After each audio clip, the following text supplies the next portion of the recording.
सारथी,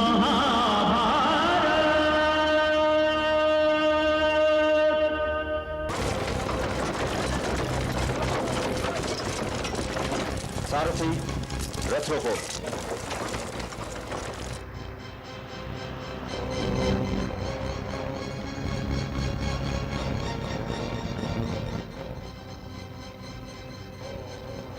ये तो बड़े आश्चर्य की बात है। कौरव सेना आज शिविर से बाहर क्यों नहीं निकल रही है? तो हम उनके शिविर की ओर चले चलते हैं बड़े भैया। लगता है दुर्योधन अपने शिविर से भाग गया है। दुर्योधन में 1000 दोष हो सकते हैं युवराज धृष्टद्युम्न, किंतु वो कायर नहीं है, महावीर है। वो या तो जीत कर रणभूमि छोड़ेगा या फिर वीर गति को प्राप्त होगा। वीर शत्रुओं का भी अपमान नहीं करना चाहिए प्रधान सेनापति। आपका मतलब है कि हमें यहाँ खड़े खड़े उनकी प्रतीक्षा करनी चाहिए? क्यों देवकी नंदन? हो सकता है वो संधि के विषय में सोच रहा हो। हे धृष्टद्युम्न, यदि आज भी संधि हो जाए तो ज्येष्ठ पिताश्री बिल्कुल अकेले रहने से बच जाएंगे। सैनिक, दुर्योधन के विषय में समाचार लेकर आओ। जो आज्ञा। मेरी समझ में यह नहीं आता कि अब यह दुर्योधन चला कहां गया। और यदि कहीं जाना ही था तो किसी को प्रधान सेनापति नियुक्त करके जाना चाहिए था। बिना सेनापति कौरव सेना शिविर से बाहर नहीं निकल सकती। आचार्य, आप ही किसी को सेनापति नियुक्त कर दीजिए। नहीं, मुझे इसका अधिकार नहीं। तो क्या आप चाहते हैं कि हम पांडव सेना को अपने शिविर में घुसाने दें? युधिष्ठिर ऐसा नहीं करेगा। किंतु आप ही हमारे सेनापति क्यों नहीं बन जाते? सेनापति बना नहीं जाता कृतवर्मा, सेनापति बनाया जाता है। क्या आप ये चाहते हैं कि हम लोग यहां बैठे बैठे उस अंतिम अपमान की प्रतीक्षा करें जब पांडव सेना यहां घुस आएगी? मैंने तुमसे कहा ना वत्स, युधिष्ठिर धर्म का प्रतीक है। वो दुर्योधन के जीवन काल में यहां नहीं आएगा।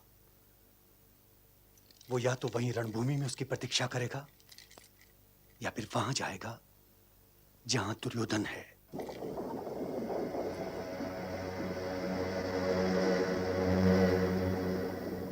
महाराज की जय हो। ये आर्किटेक्ट जानता है कि युवराज दुर्योधन कहाँ छिपे हैं। महाराज की जय हो। मैंने सूर्योदय से पहले युवराज को सरोवर में प्रवेश करते देखा था महाराज। तो क्या उसने आत्महत्या की आकेटक? नहीं महाराज, लक्षण आत्महत्या के तो नहीं थे। चिंता न कीजिए बड़े भैया, वो निपुण मायावी भी है। वो जानता है कि अब उसके पास योद्धा नहीं रहे। यदि आप अपनी सेना के बाकी योद्धाओं को रणभूमि से हटा भी लें, तब भी आप 5 हैं और वो केवल 4। स्वयं दुर्योधन, अश्वत्थामा, कृतवर्मा और कुलगुरु कृपाचार्य। इसलिए वो अवश्य ही सरोवर में विश्राम करने गया होगा। रथ सरोवर की ओर ले चलो सारथी।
यहीं से गए वे सरोवर में। प्रणाम महाराज।